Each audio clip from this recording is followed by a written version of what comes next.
Decir claramente que las universidades públicas son un espacio para formar en educación para la justicia social es confirmar también una vocación histórica que necesariamente hoy día aspira a la lucha de la gratuidad. En este capítulo de Conversaciones en la UPLA me encuentro con el doctor brasileño de la Universidad de Minas Gerais, Julio Diniz. Julio, bienvenido. Ir directamente al tema que hoy día nos convoca. ¿Es posible en un mundo donde el capitalismo voraz parece sobreponerse a todo, ¿cierto?, pensar en que la educación para la justicia social sea un hecho? Bien, en primer lugar, a mí me gustaría agradecer la oportunidad de estar acá con vosotros en esta entrevista y también de venir a UPLA TV, esta televisión que a mí me parece un proyecto político muy importante y que yo estoy muy contento de estar acá y de visitar la UPLA y está acá con vosotros. Yo me gustaría de disculparme porque yo voy a hablar en portuñol, no en español. Pero para mí es como una gran oportunidad estar acá con vosotros. Y a mí me gustaría también de decir que yo soy un profesor de una universidad pública en Brasil, una universidad federal, y que en Brasil todas las universidades públicas, las federales, las estaduales, son públicas y gratuitas. O sea, los estudiantes no pagan nada, no pagan para estudiar en el pregrado, no pagan para estudiar en el posgrado. Entonces es una situación muy diferente de la situación que hay acá en Chile ahora. Y yo creo que esta también es una conversación que nosotros tenemos que hacer. Pero sobre el tema de la educación para justicia social, en primer lugar, es importante decir que no es un tema nuevo, no es algo nuevo. Nosotros en América Latina tenemos una tradición en la educación, una tradición con los movimientos sociales progresistas, con sectores progresistas de las iglesias, con el movimiento de educación popular y todo esto, el legado de Paulo Freire, una idea de la educación para la transformación social, y que esta idea de la educación para justicia social es como una continuidad de esta tradición y de este legado de la idea de la educación para transformación social en América Latina. Es un tema que yo tengo trabajado en Brasil y con otros colegas en otras partes del mundo. Y yo creo que es algo muy importante, pero nosotros tenemos que decir que la expresión justicia social está también en el discurso de la derecha. Entonces, hoy la derecha habla de justicia social. Entonces, es algo que nosotros tenemos que preocuparnos porque, claro, es una tentativa de una cooptación de un término, porque la estrategia es quedar este término como vacío de significado. Entonces, mi idea, la idea que yo defiendo, es que nosotros debemos ser muy explícitos cuando hablamos de educación para justicia social. Entonces, en mi caso, cuando hablo de educación para justicia social, yo hablo de una educación no sexista, no machista, una educación no racista, una educación no capitalista, una educación no imperialista, una educación que no discrimine la gente con necesidades especiales, con deficiencias físicas o mentales. Una educación no homofóbica. Entonces nosotros tenemos que decir con todas las palabras lo que comprendemos por educación, por justicia social.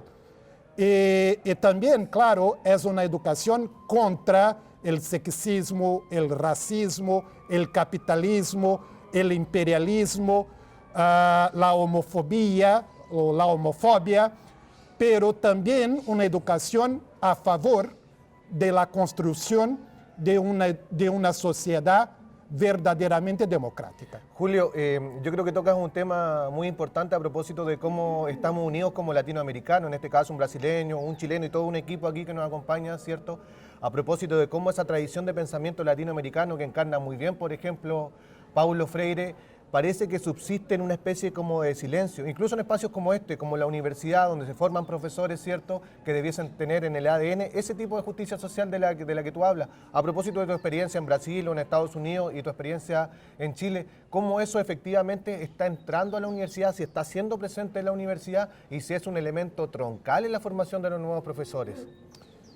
Mira, lo que pasa es que nosotros tenemos toda esta tradición de educación para la transformación social, el legado de Paulo Freire, pero hoy en Brasil, por ejemplo, yo hago una broma que los estudiantes de pedagogía, por ejemplo, están a confundir Paulo Freire con Paulo Coelho, porque como Paulo Freire es un autor ausente en los programas de formación de profesores, que es algo muy, muy malo, muy malo.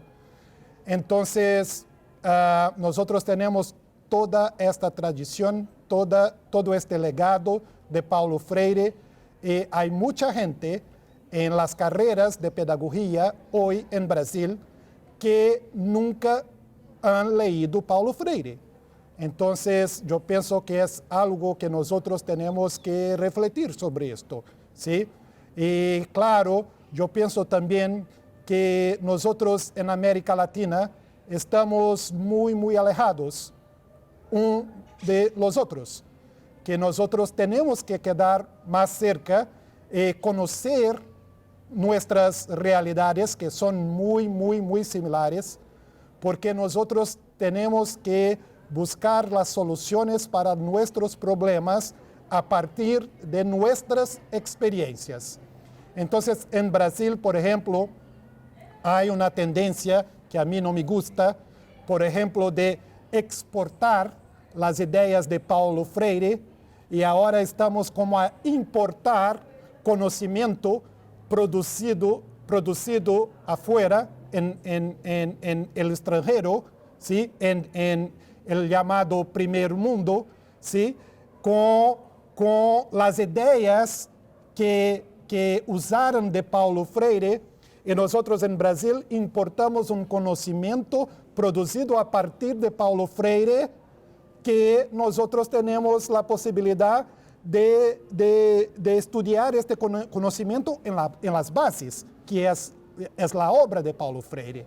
Entonces es como una mente colonizada que nosotros tenemos acá en América Latina y que muchas veces es muy difícil de romper con esta mente colonizada, porque a nosotros parece que porque es alguien o alguna cosa de América Latina que es menos importante de algo que viene de los gringos, por ejemplo. A nosotros en este país nos han vendido muchos cuentos en los últimos 30 años, uno de ellos, ¿cierto?, que Nosotros éramos conocidos como los ingleses de América, por ejemplo, ¿cierto? En algún momento, en la década del 90, fuimos los jaguares de Latinoamérica. A propósito, se supone, ¿cierto?, de nuestra similitud con los países del primer mundo, precisamente porque está esa herida colonial presente, muy profunda en nuestro ADN. Pues, ¿cómo se sale de ahí? ¿Cómo estás reflexionando tú a propósito de la educación para la justicia social? Tampoco para terminar siendo determinista y decir, bueno, esto ha sido siempre así, tiene que o seguirá siendo siempre así. ¿Qué hacemos para efectivamente que ese proceso de transformación social se dé en colectivo desde lo que somos, latinoamericanos que debiésemos estar hermanados en un mismo pensamiento? Primero, yo pienso que hay que tener una conciencia global, una conciencia global, una conciencia del contexto que vivimos ahora, de un capitalismo global hegemónico. Claro que también hay luchas contrahegemónicas, una globalización contrahegemónica, pero tenemos que tener esta conciencia del capitalismo global y que hay esta ideología del blanqueamiento, que es una ideología racista para que nosotros identificamos como blancos en nuestras sociedades. Pero nosotros en América Latina, en un contexto global, no somos blancos.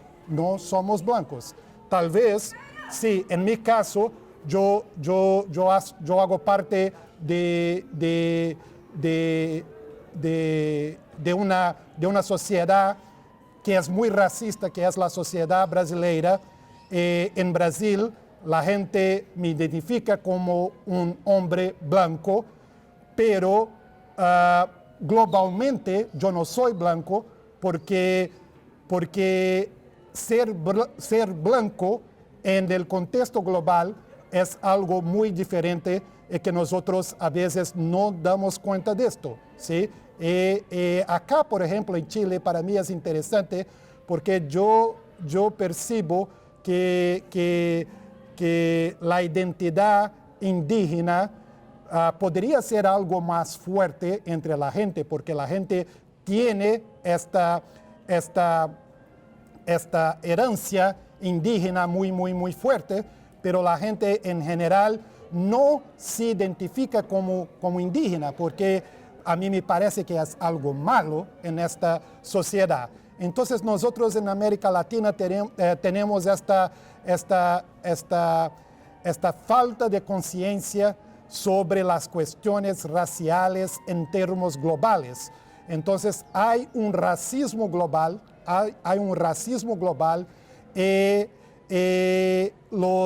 los blancos de la élite global miran para nosotros desde arriba hasta abajo y no somos blancos en esta élite global blanca que estoy a hablar. Entonces, es claro que esta conciencia global es algo muy importante. También nosotros tenemos que tener una conciencia que, claro, tenemos una situación hoy muy difícil, hay muchos desafíos acá en Chile también, pero no es verdad que siempre fuera así, ¿sí? Hay cambios muy importantes en nuestras sociedades. Hay luchas contra los cambios conservadores que son muy importantes, pero también es importante decir que, por ejemplo, Paulo Freire, cuando vivió acá en Chile, Paulo Freire hablaba de Chile como una sociedad muy politizada, una sociedad muy crítica, y que, claro, después del golpe militar, de la terrible dictadura de Pinochet acá en Chile, Chile como el laboratorio de las políticas neoliberales en el mundo, esta sociedad se cambió mucho. Y la gente hoy habla para mí, mira, pero Chile es así. No es verdad. Chile no es así. Chile se quedó así. ¿Y por qué Chile se quedó así? También es posible que Chile se cambie para una sociedad más justa, una sociedad democrática, la sociedad que Paulo Freire conoció antes del golpe militar, antes de la dictadura de Pinochet. Yo creo que toca un tema muy importante, porque en definitiva parece ser cierto que nos hubiésemos quedado incluso hasta sin sueños, y también de una tradición que se levantó en este país durante el siglo XX que fue muy importante y que tú desde Brasil siempre vienes a recordarnos.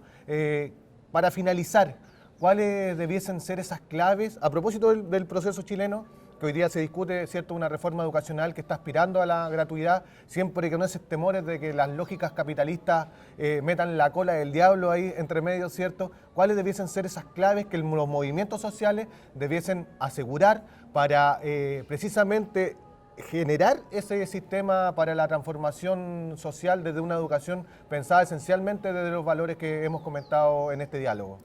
Este tema de la gratuidad es un tema muy importante hoy en Chile, porque es una lucha muy importante en Chile.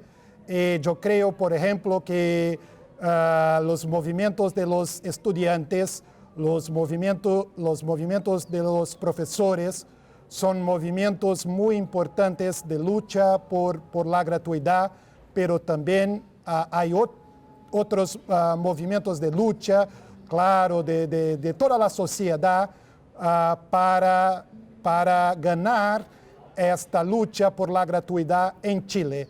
Es importante decir que en Brasil nosotros tenemos un sistema público y gratuito de universidades y que las universidades públicas y gratuitas son las mejores y que los estudiantes no pagan nada y que esto, claro, que nosotros logramos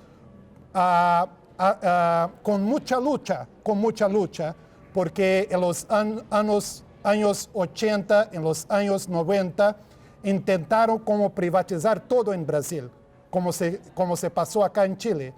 Pero nosotros resistimos a la privatización de las universidades públicas en Brasil y nosotros pensamos que la gratuidad es un derecho, entonces no es un favor. Y si tú pagas por la educación básica, la educación media, la educación superior, tú vas a pagar 2 veces, porque en la realidad tú pagas los impuestos. Entonces, si tú pagas la educación básica, la educación media o la educación superior, tú estás a pagar 2 veces. Entonces, es algo injusto, es algo inaceptable que nosotros tenemos sí que luchar por una educación superior gratuita, pero en un modelo de estatización de las universidades, que todas las universidades sean públicas y gratuitas, y claro, este es nuestro sueño. Las palabras de Julio vienen a fortalecer una idea que ha estado promulgando el movimiento social y que desde Brasil viene a enriquecer precisamente ese diálogo. ¿Y por qué esta conversación es una conversación de todos y todas? También quisimos saber la opinión de la comunidad universitaria respecto a si es posible una educación para la justicia social. Creemos que es posible.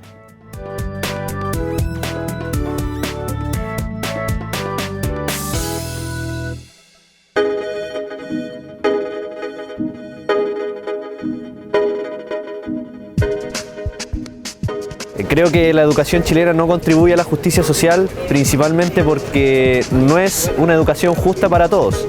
Creo que principalmente la educación está dividida por sectores económicos, en donde el que tiene más plata puede estudiar, por ejemplo, en una universidad privada y no se está midiendo las aptitudes necesarias o la vocación propiamente tal, que creo que ese es el problema hoy en día en la educación chilena, que no se mide la vocación.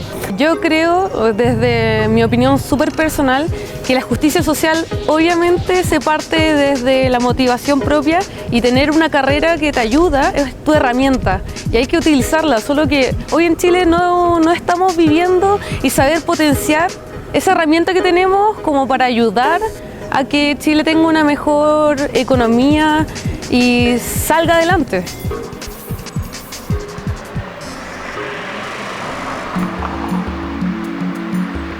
Muy difícil llegar a una igualdad social, sobre todo en Chile, estamos muy lejos de eso, pero pero sí, contribuye totalmente. Y encuentro que también tenemos que aportar nosotros como estudiantes a eso, porque no creo que haciendo paro vamos a solucionar el problema en realidad. Si a un niño de muy pequeño le enseñan, por ejemplo, a que haya cierta injusticia, le enseñan que, por ejemplo, no importa que haya tanta desigualdad y eso, el niño seguramente va a crecer pensando en eso y no por eso va a crear una justicia social, porque va a pensar siempre que las cosas van a estar como divididas, separadas, porque eso está bien.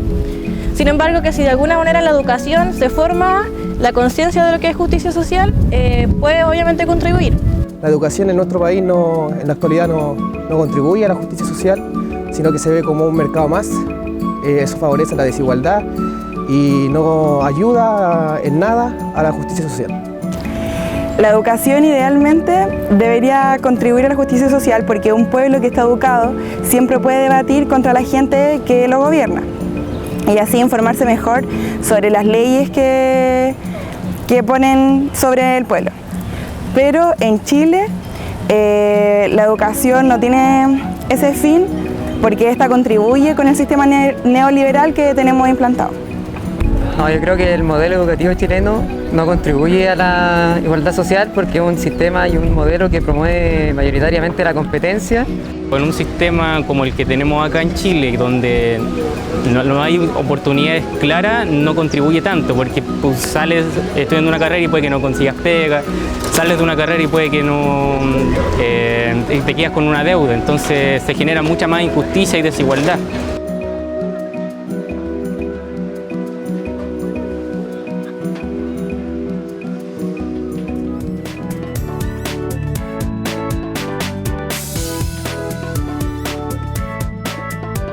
Para continuar reflexionando en torno a la educación para la justicia social, resulta fundamental y preponderante la voz femenina, conocer la perspectiva femenina, la mirada femenina, que sin duda alumbra este tipo de caminos.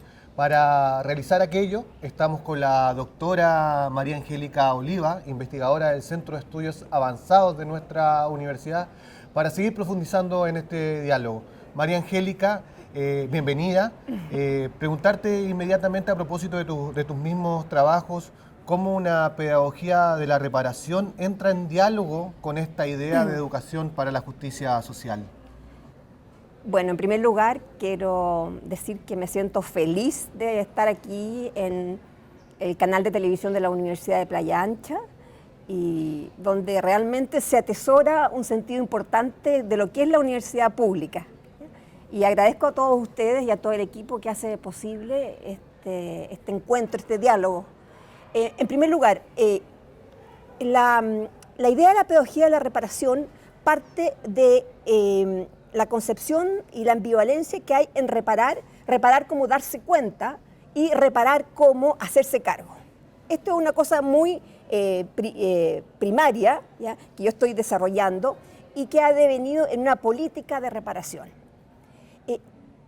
Toda la idea de educación como justicia social, ¿ya?, considera aspectos fundamentales de la idea de qué es una justicia social. Cuando tú me dices, bueno, educación de justicia social, bueno, pero convengamos, ¿qué es una educación fundada en la justicia social? ¿Ya? Hay distintas visiones que coexisten. Justicia social es el derecho al reconocimiento, vale decir, al reconocimiento del otro como un auténtico otro, al reconocimiento de la diversidad como un elemento fundamental. Pero también justicia social es la participación, el reconocimiento y también la justicia distributiva. O sea, en qué medida nosotros tenemos un acceso, ¿ya? Que permite, por ejemplo, cumplir el derecho a la educación. No hay un auténtico derecho a la educación si no hay gratuidad, entre otros aspectos. Si no hay accesibilidad, si no hay diversidad, si no hay una educación de calidad. Aunque no nos pongamos de acuerdo todavía respecto de qué es una educación de calidad en una sociedad democrática. Entonces, cualquiera de las personas que está viendo este programa, cualquiera de nosotros como ciudadanos, y en las distintas funciones que vamos desempeñando en el día a día, tenemos que tomar conciencia radical de cómo se ha construido la desigualdad y la injusticia. ¿Cómo se construyó la injusticia? Esto no es un fenómeno de la naturaleza, no es como una montaña o el océano Pacífico, no, sino que se ha construido, ¿ya? Y se ha construido en lo que a mí me gusta pensar como una matriz, ¿ya? Una matriz de la desigualdad, históricamente, socialmente y políticamente construida. Si nosotros no tomamos radicalmente conciencia de cómo se ha fabricado esa injusticia, a mi juicio no podemos pensar, ¿ya?, en pensar realmente en acciones, en tener un pensamiento y una acción política, como dice Hannah Arendt, un pensamiento y una acción política en pro de una educación por la justicia social, ¿ya? Entonces, en el caso, fíjate tú que lo que ha sido el devenir de la civilización siempre ha sido sobre la base de, no de la igualdad, sino que de la desigualdad. Existe esclavitud, existen siervos, ¿ya?, existen inquilinos, existen siempre relaciones, ¿ya?, que han devenido, ¿ya?, y que tuvieron históricamente relaciones de vasallos y de siervos a lo largo de la historia. Entonces, ese es un punto que hay que encarar. María Angélica, yo creo que tocas un tema fundamental y que tú has estudiado muchísimo y que tiene que ver, ¿cierto?, con cómo la dictadura militar y los civiles que apoyaron la dictadura militar, algunos de los cuales tienen responsabilidades políticas hoy día, ¿cierto?, actuales, cómo esa misma dictadura fue capaz de entender cómo tenía que desmembrar la educación pública para precisamente mantener lo que tú dices. Todavía, por ejemplo, escuelas para un tipo de estudiantes, escuelas para otro tipo de estudiantes, universidades para un tipo de estudiantes y universidades para otro tipo de estudiantes. ¿Qué se hace cuando un sistema educacional ha sido pensado tan radicalmente para construir todo lo contrario, para construir injusticia social, educación para la injusticia social? Bueno, precisamente, primero que todo hay que ver la matriz. ¿Cómo se formó esta matriz? ¿Cuáles son los dispositivos que han concurrido a que esta obra, esta arquitectura de la desigualdad sea posible? ¿Por qué? Porque nosotros no vamos a poder tener, ¿ya?, una educación fundada en la igualdad, ¿ya?, y en la justicia social si no nos damos cuenta que se construyó esto y que tenemos que destruirlo todo. Porque ni siquiera yo te dijera, no, vamos a mantener el currículo, no, hay que destruir todo, excepto la capacidad instituyente que fue surgiendo por los movimientos sociales o por los distintos grupos que luchamos en contra de la dictadura, ¿ya? Entonces, ¿cómo se construye? Eso es lo primero, darse cuenta. Primero, el dispositivo matriz, la columna vertebral de la matriz neoliberal chilena es la idea de subsidiariedad, que significa algo muy simple, aunque pareciera que el concepto es difícil, cualquiera persona lo entiende perfectamente, de la educación ser un problema colectivo que atañe al espacio público y que por lo tanto el Estado se hace cargo, a una educación ya subsidiada por el Estado, donde cualquier particular, cualquier persona puede hacerse cargo de la educación. Y eso significa replegar el proceso educativo al ámbito, ¿ya?, a un ámbito privado, al ámbito de la necesidad, a un ámbito prepolítico. Entonces, eso ha devenido hoy en día en que la calidad de la educación a que tiene acceso una persona depende de la capacidad de pago de su familia. Y eso ha generado todo un cuasimercado de la educación, pero eso no ha sido todo, porque paralelamente a esta idea, este principio, está la idea de financiamiento. Yo, si no tengo el dinero, el tema de la gratuidad es un tema importante porque es un dispositivo donde yo podría revertir algún aspecto, no todo, el tema del financiamiento, ¿ya? Cuando yo cambio el sistema de financiamiento de un subsidio a la oferta a un subsidio a la demanda, vale decir, si yo, Estado, con las platas públicas, distribuyo por criterios históricos los dineros, ¿ya?, como era previo a la dictadura, a un sistema donde yo asigno un subsidio por alumno de acuerdo a la asistencia, o sea, un subsidio a la demanda, que corresponde a los modos más conservadores de financiar la educación pública. Ahora, el otro gran dispositivo, y que es el menos estudiado y el que nosotros menos nos hemos querido como instituciones, porque es difícil, yo entiendo que es complejo, es el tema de la profundización de la racionalidad técnica, el currículum técnico, ¿ya? Mientras nosotros no nos hagamos cargo de que el currículum técnico, con todas sus manifestaciones, pedagogía por objetivos, pedagogía por competencia, conductismo, tecnología educativa, etcétera, ¿ya?, esa racionalidad técnica que está fundada sobre la medición, ¿ya? Existe evidencia que es el caldo de cultivo para la desigualdad. Entonces, ¿cómo? Yo pienso que una cosa es darse cuenta de esta matriz y otra cosa, como yo escribía en una columna a un colectivo que precisamente me conectó Luis Costa, el colectivo de autonomía docente, en su revista Autonomía Docente, yo creo que una matriz hay que enfrentarla con otra matriz. ¿Y cuál es esa matriz? Tiene que ser colectivamente construida, pero nosotros tenemos buenas herramientas. Por ejemplo, el derecho a la educación. Saber qué es realmente el derecho a la educación, pero no en la visión clásica solamente, sino que en la nueva visión, ¿ya? En la controversia que hay en torno al derecho a la educación, dentro de la línea, por ejemplo, de Boaventura, de Sousa Santos, que plantea un derecho mestizo de la educación, ¿ya? Tenemos la tradición de la educación pública en Chile, todo el acervo de lo que es la educación democrática, o sea, tenemos toda una cosa importante para mirar y para darnos cuenta. Entonces nosotros tendríamos que pensar, bueno, para Chile, no estoy diciendo para Estados Unidos, para Chile, ¿la subsidiariedad es la opción para una sociedad fundada en la justicia social?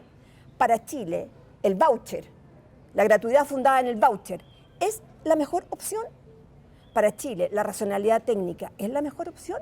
¿O podemos tener nosotros un currículum que asuma la condición política, un currículum fundado en la diversidad, un currículum fundado en la justicia social, como dice el profesor Julio Diniz Pereira? Sí, a propósito de todo esto, estos son principios que en definitiva debiesen estar viviéndose en la universidad. No se trata solamente, sin querer desmerecer la importancia que tienen todos los procesos movilizadores que han habido en Chile, que de algún modo le han cambiado la lógica a todo este aparataje que heredamos de la dictadura, desde cuando se cayó el mito, ¿cierto?, del jaguar, y cuando se empezaron a caer también los mitos de una élite muy conservadora, pero correcta, ¿cierto?, a propósito de todos los casos de colusión que hemos vivido chilenos y chilenas, ¿cierto? La universidad pudiese ser un lugar ideal para poder reflexionar en torno a estos cambios. Debiese ser esencialmente eso. ¿Cómo vives tú esa cultura? ¿Sabes qué? Bueno, yo soy profesora de formación y una vocación muy comprometida, pese a que ahora estoy fundamentalmente dedicada a pensar y a investigar, y mi línea educativa es política, mi línea de investigación es política educativa.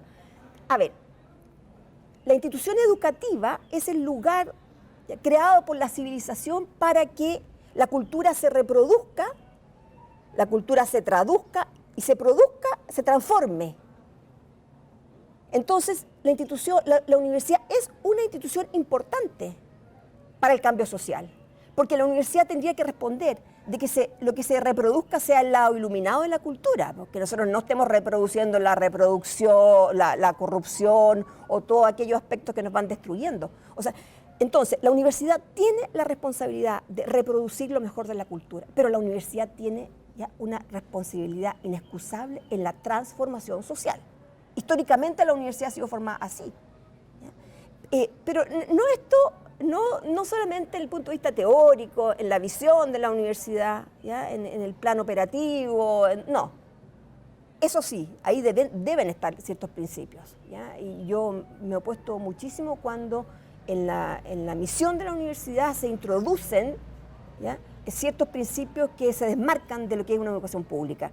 Pero además es en las prácticas, en el día a día, dentro del aula. Establecer unas relaciones fundadas en el diálogo, en el respeto al otro, en el respeto a mi alumno, en lo que Jacques Rancière, y que yo adhiero, dice la causa del otro. El otro es mi causa, o sea, tú eres mi causa, ¿ya? Porque finalmente se produce una alteridad, o sea, la preocupación mía por ti es la única oportunidad que yo tengo para preocuparme de mí mismo. Cómo yo, ¿ya?, me preocupo del otro, en una preocupación, y Paulo Freire dice, en el cuidado, la amorosidad acerca del otro, ¿ya?, preocuparme del otro, ¿ya? Y la universidad, en sus distintos ámbitos, ¿ya?, en su ámbito académico, en su ámbito de gestión, en su ámbito de investigación, por supuesto, tiene un compromiso ético y político por la justicia social. Sí, hay otro elemento fundamental que de algún modo tú recorres fronterizamente, ¿cierto?, que tiene que ver con la participación dentro de la universidad. Una universidad que no sea de algunos, sino que una universidad donde puedan participar tanto académicos, investigadores, funcionarios, trabajadores, estudiantes, es decir, el conjunto de una comunidad que efectivamente se haga carne de tantos principios tan discutidos. O sea, en Córdoba en 1918 precisamente los estudiantes decían, bueno, nosotros estamos acá, queremos tener participación, tenemos voz, somos importantes en la comunidad. Para ti, ¿qué tan importantes son que la comunidad en su conjunto participe precisamente para transformar esta realidad que parece, cierto, defenderse con uñas y con golpes, cierto, pero que para algunos, cierto, la transformación será inevitable? Mira, Hannah Arendt, a quien tú estimas mucho, como yo, se hace la pregunta, ¿tiene algún sentido la política? ¿Ya? La política tiene sentido, pero la política, la participación es inherente a la política. O sea, no hay construcción de un espacio en común si no hay participación.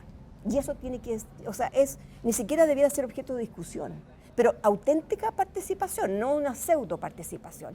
Y ahí entran varios problemas. Primero que todo, la apatía, hay que luchar contra la apatía, hay que luchar contra el consumismo, hay que luchar contra el autoritarismo. Bueno, hay varios elementos que entran con la idea de que de que uno tome una conciencia radical que yo soy ciudadano. Y soy ciudadano en la universidad y fuera de la universidad. ¿Ya? Los movimientos sociales en ese sentido son muy importantes porque han desarrollado una capacidad instituyente para tener voz. Esta es mi voz. ¿Ya? Y cómo se ocupa el espacio público. ¿Ya? O sea, la participación es fundamental. De hecho, es uno de los grandes ámbitos de la justicia social, es la justicia social a la participación. Pero participación en igualdad, del reconocimiento del otro. ¿Ya? Y por supuesto que junto con la participación, o es inherente, está el tema del conflicto. Pero el conflicto es bueno para las instituciones, en cuanto a espacios públicos, porque siempre va a haber conflicto. Porque creemos precisamente que estos procesos de cambio y transformación tienen que ir acompañados de un diálogo que se vuelque en las prácticas cotidianas.